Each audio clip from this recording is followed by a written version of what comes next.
Hello guys, welcome back to my channel. तो यहाँ पे आज की वीडियो में मैं आप लोगों के लिए एक ब्रांड न्यू वैकेंसी लेकर आई हूँ।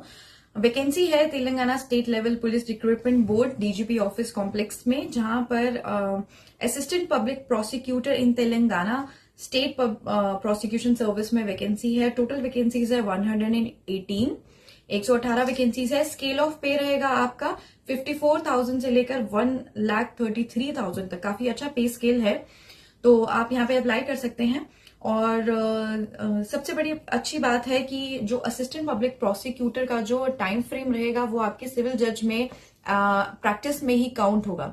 मतलब जैसे 3 ईयर प्रैक्टिस रूल जो अब लगा दिया गया है, तो उसके अंदर अगर आप पीपी में, एपीपी में, लॉ क्लर्क में अगर आप प्रैक्टिस करते हैं तो वो आपके 3 ईयर रूल में काउंट होगा। लेकिन अगर आप सिविल जज हैं और सिविल जज हैं तो आपका जो वो टाइम पीरियड है वो जो आपका टाइम पीरियड है वो काउंट नहीं होगा। तो अब बात कर लेते हैं नोटिफिकेशन की। तो कैंडिडेट्स ऑनलाइन एप्लीकेशन फॉर्म के थ्रू अप्लाई करेंगे। देन यहाँ पर डिस्ट्रीब्यूशन ऑफ वैकेंसीज कैसे होंगी, यहाँ पे मल्टी जोन वाइज ब्रेकअप कर रखा है। मल्टी जोन 1, मल्टी जोन 2, जिसमें है आपकी टोटल मल्टी जोन 1 में 50 वैकेंसीज एंड मल्टी जोन 2 में है 68 वैकेंसीज, जो मिला के बनती है 118 वैकेंसीज। अब इसके अलावा हम बात कर लेते हैं कि किस तरह से किया जाएगा। आपको ऑनलाइन फॉर्म सबमिट करना होगा। फी है, अब यहाँ पे एज लिमिट की बात कर ले तो एज लिमिट में यहाँ पर है आपका 34। एज लिमिट है आपकी 34, लेकिन इसके साथ साथ एज रिलैक्सेशन भी दी गई है। एक एज रिलैक्सेशन देख लेते हैं। जैसे अगर तेलंगाना स्टेट गवर्नमेंट एम्प्लॉय है तो यहाँ पे 5 इयर्स की रिलैक्सेशन है। एक्स सर्विसमैन है इंडियन आर्मी, एयरफोर्स, नेवी में तो 3 इयर्स की। एनसीसी इंस्ट्रक्टर है तो 3 इयर्स की रिलैक्सेशन है। SC ST BC EWS है तो 5 इयर्स है। अगर ऑर्थोपेडिकली हैंडीकैप है तो 10 इयर्स की रिलैक्सेशन है। उसके बाद यहाँ पे मिनिमम एजुकेशनल क्वालिफिकेशन है LLB। अगर आपने LLB कर रखी है और आपके पास 3 साल का प्रैक्टिस है तो आप इस पोस्ट के लिए अप्लाई कर सकते हैं। एक्सपीरियंस में मांगा हुआ है active practice as an advocate for not less than 3 years in criminal courts in Telangana state. Okay, then यहाँ पे मेडिकल स्टैंडर्ड्स है। अब प्रोसीजर क्या रहेगा, सिलेक्शन प्रोसीजर रहेगा। यहाँ पे 2 पेपर है, पेपर 1 एंड पेपर 2। पेपर 1 में आपका ऑब्जेक्टिव है, MCQ है। तो पेपर 1 आपका रहेगा 200 मार्क्स का एंड जिसमें होगा आपका ऑब्जेक्टिव टाइप एग्जाम, MCQs होंगे। एंड पेपर 2 होगा आपका 200 मार्क्स का, जो होगा डिस्क्रिप्टिव। अब पेपर 1 का जो सिलेबस है वो डिफरेंट है, पेपर 2 का है डिफरेंट है। अब पेपर 1 का सिलेबस डिस्कस कर लेते हैं। पेपर 1 के सिलेबस में आएगा आपका, अगर आप नोटिफिकेशन के बिल्कुल लास्ट पेज पर जाएंगे तब वहां पे आपका एनेक्सर 1 में आपका सिलेबस दिया हुआ है for written examination of paper 1 and 2। Constitution of India obviously. Then it is यहाँ पे आपके old criminal law and new criminal law दोनों आएंगे। Old criminal law in the sense कि आपका IPC CRPC evidence. New criminal law मतलब BSA BNS and BNSS। 6 subject आएंगे। Then आपका आएगा criminal rules of practice and circular orders. फिर आपके हैं कुछ माइनर एक्ट्स हैं और कुछ सेंट्रल एक्ट्स हैं। मतलब माइनर एक्ट्स में कुछ सेंट्रल एक्ट्स हैं एंड कुछ स्टेट एक्ट्स हैं। अब सेंट्रल एक्ट्स की बात कर लेते हैं तो आपका आएगा arms act, explosive act, explosive substance act, dowry prohibition act, prohibition of child marriage act. Then आएगा आपका SC ST act, protection of civil rights act, prevention of corruption act, indecent representation of women prohibition act.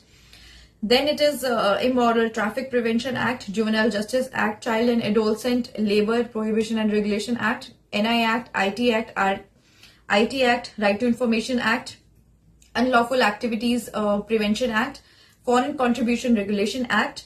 Then it is Delhi Special Police Establishment Act, Foreign Contribution Regulation Act, Cable Television Network Act, Copyright Act, Drug and Cosmetic Act, National Security Act, Narcotics, Drugs and Psychotropic Substance Act, Price Chits and Money Circulation Schemes Banning Act, Transplantation of Human Organs Act, Police Act, Limitation Act, POCSO, Passport Act, Foreigners Act, Banning of Unregulated Deposit Schemes Act, Mines and Minerals Development and Regulation Act, Prevention of Food Adulteration Act, Environmental Protection Act। ये तो हो गया आपके सारे central acts. अब बात कर लेते हैं स्टेट एक्ट्स की। तो यहाँ पे आएगा आपका Telangana state excise act, gaming rules, chit fund act, forest act, town nuisance act, pawn brokers act, Telangana district police act, Hyderabad city police act, Telangana state protection of depositors of financial establishment act, state preventive detention act, state probation of offenders act. Then आपका आएगा paper 2 में, ये तो paper 1 की बात है। Paper 2 की बात करें तो उसमें आपका ड्राफ्टिंग एंड प्लीडिंग आएगा। तो ये रहा आपका सिलेबस। अब इस सिलेबस हमने कर लिया है डिस्कस।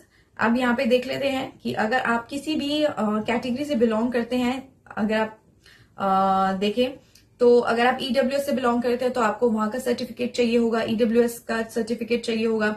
अगर आप एससी एसटी से बिलोंग करते हैं तो आपको वहां का सर्टिफिकेट चाहिए होगा। ये आप देखेंगे पैरा नंबर 10 में, पॉइंटर नंबर 10 में, स्पेशल रिप्रेजेंटेशन रिजर्वेशन में। अगर आप किसी भी रिजर्वेशन से बिलोंग करते हैं आपको वहां का सर्टिफिकेट चाहिए होगा। अगर आप ऑर्थोपैडिकली हैंडीकैप है तो आपको मेडिकल सर्टिफिकेट चाहिए होगा। देन यू नीड, अगर ईडब्ल्यूएस है, ईडब्ल्यूएस के लिए स्पोर्ट्स पर्सन है, मेरिटोरियस स्पोर्ट्स पर्सन, एमएसपी, तो वहां के का भी सर्टिफिकेट चाहिए होगा। वुमेन रिजर्वेशन है। देन एज लिमिट आपसे डिस्कस कर ली है, एज रिलैक्सेशन भी डिस्कस कर ली है, वैकेंसीज किस तरह से ब्रेकअप हुआ है वैकेंसीज का वो भी डिस्कस कर लिया है, सिलेबस भी डिस्कस कर लिया है। तो ये काफी अच्छी अपॉर्चुनिटी है इफ यू आर अगर आप एलिजिबल हैं तो आपको इस वैकेंसी के लिए जरूर ट्राई करना चाहिए। काफी अच्छी वैकेंसी है और पोस्ट काफी सारी है। 118 है, तो आप यहाँ पे मतलब जो सिलेक्शन प्रोसेस होता है वो भी थोड़ा रिलैक्स्ड रहता है। देन 15 अगस्त की नोटिफिकेशन है, तो जितना जल्दी हो सके आप अपना फॉर्म भर दीजिए। अब फॉर्म का जो प्रोसेस है वही है कि इतने साइज की फोटोग्राफ होनी चाहिए, देन ऑनलाइन फॉर्म होना चाहिए, फिर फी जो है वो पे करनी है डेबिट क्रेडिट नेट बैंकिंग से। तो ये सारी चीजें हैं जो नॉर्मल हर फॉर्म में रहती हैं, तो ये आप अपने आप चेक कर लीजिएगा। तो ये मतलब मुझे ऐसा लग रहा है कि काफी अच्छी है। और सबसे अच्छी बात है कि इंग्लिश में है, जो पेपर है, पेपर जो फॉर्मेट है वो इंग्लिश लैंग्वेज में है, तो यहाँ पे लैंग्वेज बैरियर भी नहीं है। तो so if you want you can apply for this post assistant public prosecutor. सबसे अच्छी बात है कि आपकी प्रैक्टिस में भी काउंट होगा। अगर कल को आपको सिविल जज का भी एग्जाम देना है तो उसमें भी ये काउंट होगा। तो ऐसे ही ब्रांड न्यू वैकेंसीज के लिए आप हमारे चैनल को सब्सक्राइब कर सकते हैं and please share this video. And ऐसे ही वैकेंसीज के लिए आप हमारे चैनल को सब्सक्राइब करें। And thank you so much for watching this video.